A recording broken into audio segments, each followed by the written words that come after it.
Most deals aren't lost at the end, they're lost in the moment. The ones your CRM never sees. And by the time the forecast has slipped, you've already missed the conversation that really mattered. In today's episode, we'll get into why the parallel between making customer behavior visible and making the sales team capability visible matters more than anything else in 2026. You'll hear why high skill, low will actually costs you every quarter, and what question every fractional CRO must ask their CEO. You'll walk away with a great motto: to inspect what you expect. My next guest is a revenue growth advisor and fractional CRO who fixes what's slowing down revenue. With 25 years in enterprise B2B sales and over 25 million closed in Fortune 1000 companies, she pinpoints the revenue leaks, team misalignment, and process breakdown that doesn't show up in the dashboard, blending strategic clarity, execution, and AI-enabled workflows to restore momentum. Welcome to Scale Your Sales podcast, Cheryl Parks. Hi, thank you so much. I'm super excited to be here. Well, as I said before I press record, this has been a long time coming. We have Yes, been floating around one another for, how many years? many years. Yes. Too many years, too many years. So it's really good to get you on the podcast and find out more about the way that you think. And I think it's mainly on Instagram that I see you more than on LinkedIn. But yes, so I know that you also are a CRO for fractional CRO, and when you go into organizations, Mhm. what is the thing that you often say to the CEOs that they need to either leave you to give you space and time to do the job you need to do? Because I think that is often a crunch point, in that when you go in on a fractional role, then you don't often have the space to actually get on and do the job. So how do you normally set that up? What I'm finding, and everyone has their own discovery, as you say. What I'm finding is I really need to understand how they identify as an executive leader. So, are you more operations based? Are you RevOps? Are you revenue based? Are you marketing based? And I really am starting to understand that if you start with how they identify currently and you understand how they like to identify, you can help with that bridge. So they've got a team, they likely have brought in people to help them get to the goal. How are you currently leading, and what's missing, and or what would you like that to add to how you're currently leading? So if you're revenue focused, which is why I typically am there, if you're revenue focused, talk to me about how your whole team knows that you're revenue focused. What does that look like? And what does it look like when you become the leader that you strive to be? Interesting. So what did it look like when you become, you said, the Yes. leader? Yeah. So you're putting them in that space, and then do you kind of hold them accountable for what that leader they need to be, or they Yes. want to be? Yes. My focus really is to help them get there faster Yeah. without as many twists and turns. And obviously the journey is quite necessary and we have to trust the process. But at the end of the day, they bring me in so that they get there in a straighter line with less risk, identifying some of the revenue leaks, right? So that you can recapture the revenue and eliminating the efficiencies. So my role is very specific. And I would say that my overall goal is to get them to land in a space where they can be comfortable for the next stage. I think Yeah. that's probably the best way to say it. Got it. Got it. So most deals aren't lost at the end. I've heard you say they're lost in the moment. Moment And, by moment. at this point, the conversation's buyers feel disconnected, the confidence drops, the clarity fades, and sellers often miss it. And then if they do, the deal has already gone. Mhm. So explain that moment to me, Cheryl. So, I'll take it all the way back to, right, nothing happens if sellers or some level of a seller isn't out doing outreach, right? You can also have inbound, right? So I'm not negating inbound, that's a big deal today. At the end of the day, when it goes from inbound marketing to one-to-one or one to a few, and you, from that moment, when they accept your meeting, when they gather a group of people to be on a call or in a room with you, those are all buying signals. People do not meet with us today. If they absolutely do not meet with us just to kick tires and see, well, maybe, or maybe I could use this in a year or two. That's not part of this landscape that we're in. So being respectful of every motion. Someone asked me, it was actually a relative, I was kind of going over what I did in a sales situation, and they said, "Oh, don't overthink it." And I said, "Oh, I don't overthink it. I'm always looking at my motions. I like to understand what was the motion that created this opportunity, and is that motion, because it's a transfer of energy to me, right? It's a transfer of belief. Is that motion getting us further down the road? And is it creating a solution and an outcome for the person that I'm talking to?" So it's not an overthinking thing. It's literally just looking at my motion to see. I used to say, be your excellent best. And it's like, I want to know if my motion is helping me be my excellent best. Okay, so but that disconnect that happens in that moment, and you miss it. So Mhm. you're in the moment. What can you, how can you catch it so that you don't miss it? Because you've got to be aware of it, and Yes. then, to bring it round so that the deal isn't already lost when you've walked out the room.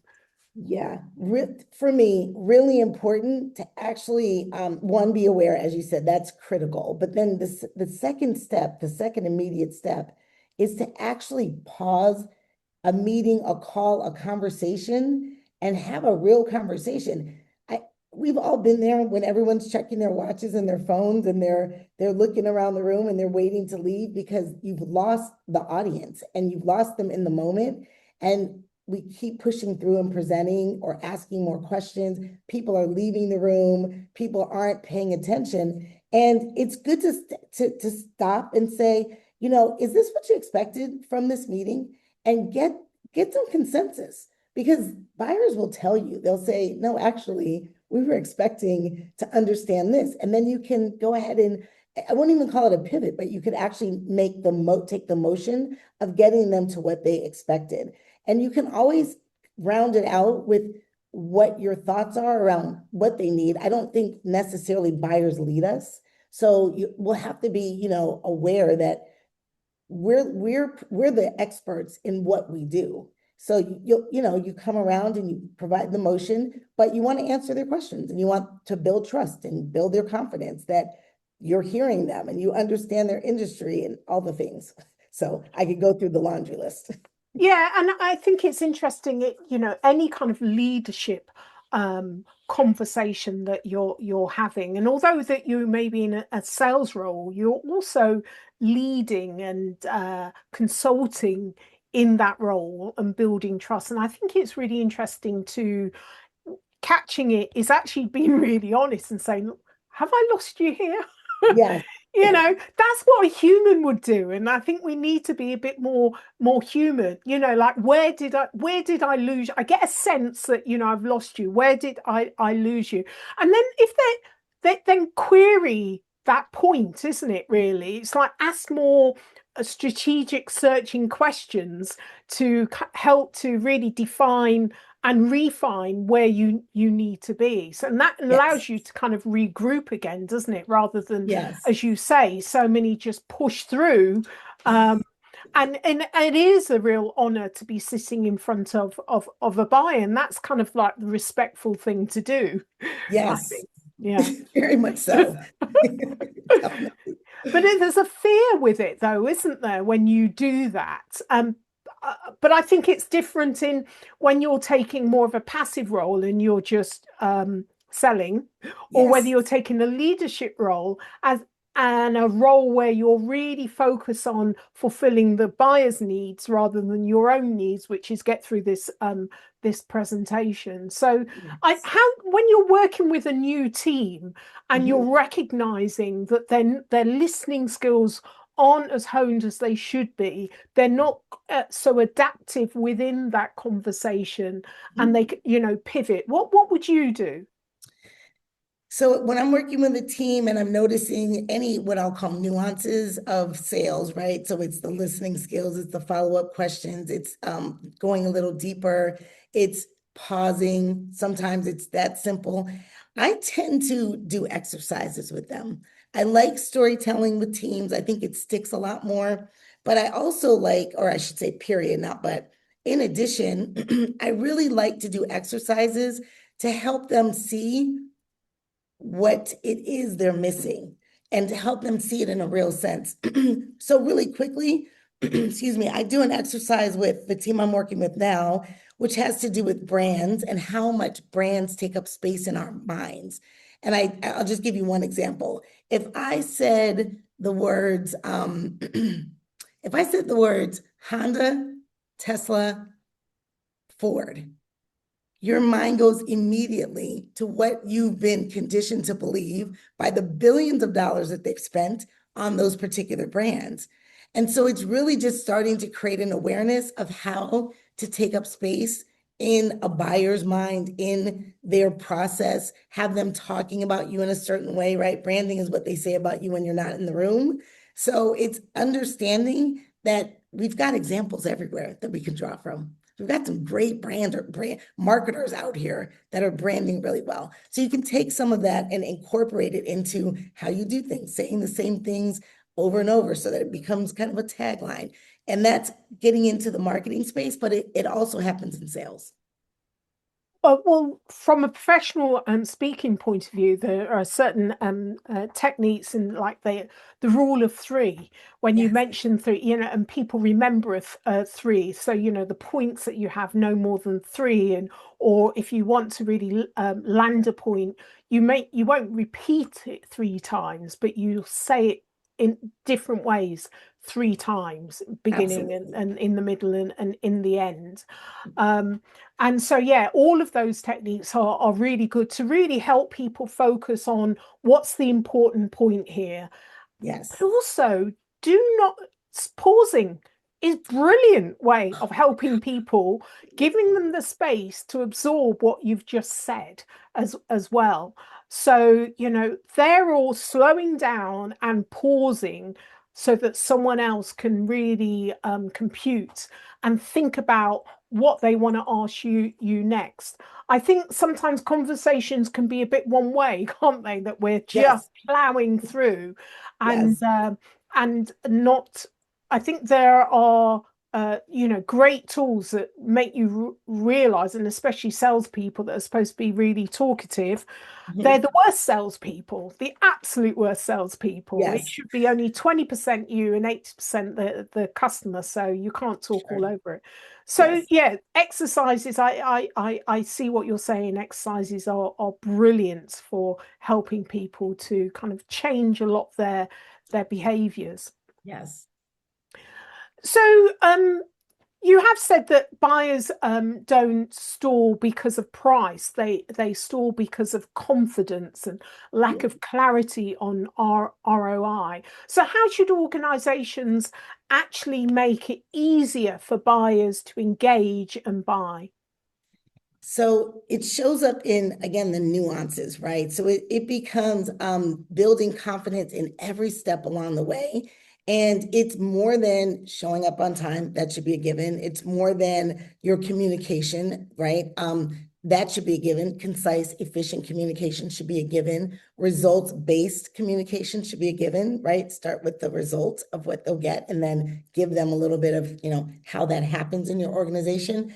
But beyond that, I think building confidence and trust. So I'm big on becoming a trusted advisor. And I think earlier you used the word navigation. I think helping buyers navigate the process, I think, is significantly helpful versus the traditional sales rep that's in there for their own agenda. And I also think that anytime you can help a buyer navigate away from higher risk, I think that that will get attention. I think in today's economy, buyers really are tasked with, one of the priorities they're tasked with is risk aversion. It's whether it's for your reputation, it's not always around the funding or the financial piece of it, but often it is. Sometimes it's around the reputation. I'm 3 months into this organization. I really don't want to risk my reputation. So how can we build confidence in working together? And I know that you're in it for me more than you're in it for you. I think yeah, that's interesting. Let me just pivot a little bit. I want to talk about, I mentioned earlier that I came across you more on Instagram than on LinkedIn. And as we all know, social media is so important in sales, in marketing. The way we communicate is completely different to 5, let alone 10 For years sure. ago. And so as working with businesses, why has for you Instagram become an important avenue to deliver your thought leadership and knowledge? What is it about that platform? Yeah. So this again, I'm not a marketer and I'm definitely not a social media marketer, but we're all marketers of some type today. So Instagram gives me an opportunity to be more creative. So I love putting music to video to capture attention. So I use that platform to be more of who I am. Would I do that on LinkedIn? No. I wouldn't. I also use TikTok. I leverage TikTok. TikTok is short form, it's fast paced. And even just the way we build our content on TikTok is different than it would be built on an Instagram or a LinkedIn. So I leverage the platforms and the manners in which they come to market, more or less, just to help with that scenario. Now, I will say, I've met people, and actually, as you and I are sitting here, you've seen me more on Instagram. What if I just said, oh no, I don't do Instagram, I only do LinkedIn? Because I know there are people that say don't do all the platforms. I think do what you can balance and handle to be most efficient and to get your messaging across. If you notice that something is just not working, then of course, don't continue. But at the end of the day, I've met you here on it through Instagram. I've been on other podcasts that I met on TikTok. Most of my clients come from LinkedIn. So I can't just say it's one or the other, right? The way I get my messaging out is in a variety of ways. And that's what sales is really. I mean, it really is the complexity of getting your concise message to a broad group of people so that you can begin a relationship. Yeah, and as you say that in Instagram, you're portraying a different side of you that you wouldn't Yeah. necessarily portray on LinkedIn. But the thing is, when you put them together, it's still you. Yes, It's the whole you, exactly. isn't it? They're good And for I think both. when there's a lot of people on social media, whether it's any of the platforms, they're stalkers. The majority of people are stalkers. They're Right. just in the background and they're watching you and they're learning from you.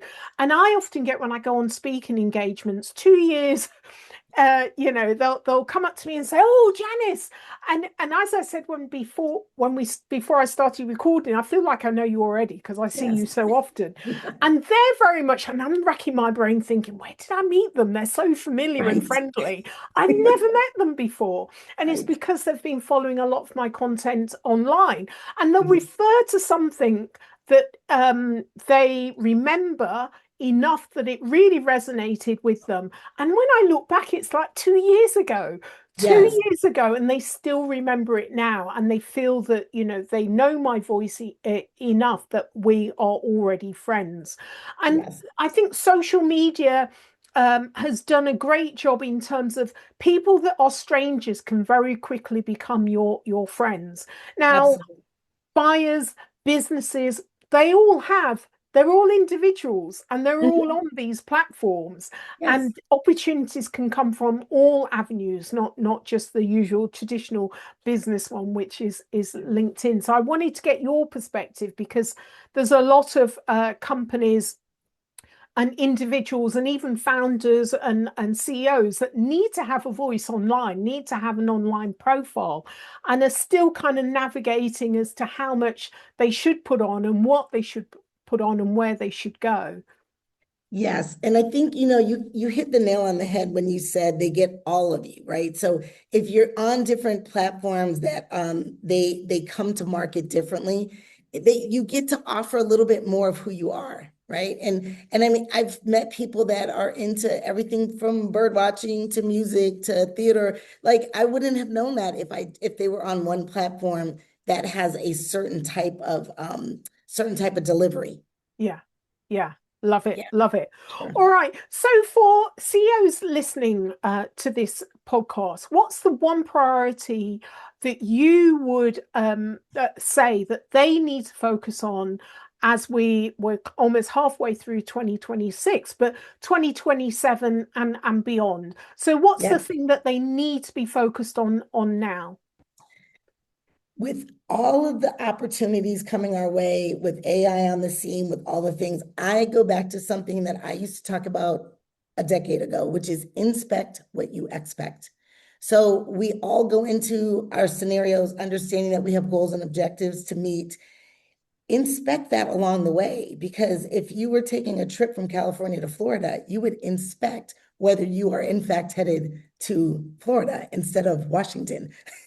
Right? So inspect what you expect. And I'll give you a few examples. There are times when something is called a sales meeting, and for some reason, sales is not on the agenda.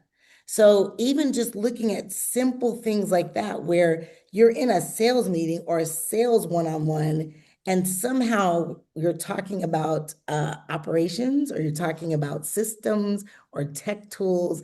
The sales meetings are about buyers, decision makers, decision making, what the process looks like, where the challenges are, what it looks like for success, and what it looks like, for, we'll call it failure for lack of a better term, challenges along the way, right? And it's really just staying focused and understanding that everything doesn't fall into sales. Sales is very specific around, how are you creating a customer, and whether you're creating a solution for the customer, and is it the best solution, or are we maybe not the best solution? So what I would love about sales teams and salespeople is their frontline. They can tell you what the customers are saying. I'm going to date myself, but I can tell you the year that I went into my leadership team and said, something's changing. These buyers already know so much about us and me and the company and the product.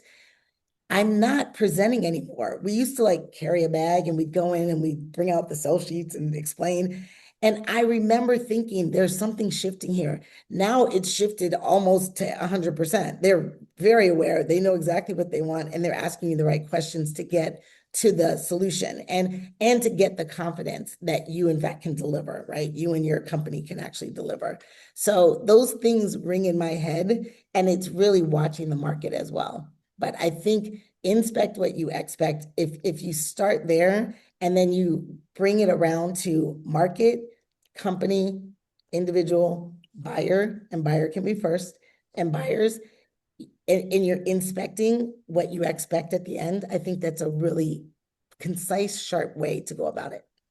I love that phrase. I've not heard it before, and I think CEOs often, because of time, and it's not their role, and they've employed Mhm. someone to do the job for them, but they have an expectation, and the thing is they're more accountable for that expectation. But what they don't do is inspect what they expect until it's Yes, too late. You're given a forecast, and then yes, we know quotas often do not hit, and it's too Mhm. late. But the thing is, you're the one that's accountable. So being proactive Mhm. about inspecting what you expect is a lovely phrase. And I might actually borrow that Thank you. from you, Yes, Cheryl, when absolutely. I'm speaking to my CEOs. All yours. All right, before we close, Yeah. you've said that values the values that have most influenced you has been respect. Tell Mhm. me more about this. I have found over the years, over the decades that I've been in sales, and and I'm not going to whine for salespeople, but sales hasn't always been a respected role, right? I mean, low barrier to entry. A lot of times, people come into the sales arena, they kind of are like a bull in a china shop. They tear some things up, and then they're like, "It's not for me," and they leave. And then the next person comes in, and they're trying to kind of do better. And so for me, I find that just a respect for the outcomes, the effort, respect for the buyer's time. I have a friend that says, I won't let you waste your time on my time. Right? So just understanding that buyers are very busy, salespeople are very busy, but it for me, best fit clients give respect to the role. And so it's not kind of and I'll just say this, the churn and burn. It's not the I don't care, just hit the number no matter what. It's really a respect for the role and kind of honoring the mastery of it because it is a craft. And I call it the art, the science, and the nuance of sales, right? I mean, it used to be the science of it, then art came into it, and now we've got these nuances that have to be addressed. So I do think there's the respect is important for me. It has to be felt within the culture, appreciated, and then just a sense of leading in that particular space. Love it, love it. Excellent. Okay, so Cheryl, how can listeners get hold of you? I would say so. Of course, you mentioned Instagram. Feel free if that's your space, go for it. I'm on almost every platform, so LinkedIn tends to be the place where people can get a hold of me quickly. Instagram, TikTok. I think I'm not on X and I'm not on Thread. So Facebook. So I love sales conversations. Feel free to send me a message, and we can either continue it there or jump on a call or whatever's easiest. If you're local, I love to meet people in person as well. So I'm actually based in the San Francisco Bay Area. Lovely, excellent. Well, thank you for being a guest on Scale Your Sales podcast. It's been wonderful getting to know you and actually putting a voice and a face that's kind of like Yes, more animated than on Instagram. I love when you come in close and you know all of I'll that. remember that. Exactly. All right. Well, thank you for being a guest Thank on Scale you. Your Sales podcast, Cheryl Parks. Thank you so much. I really appreciate being here. If this conversation has given you food for thought, hit subscribe so the next one finds you.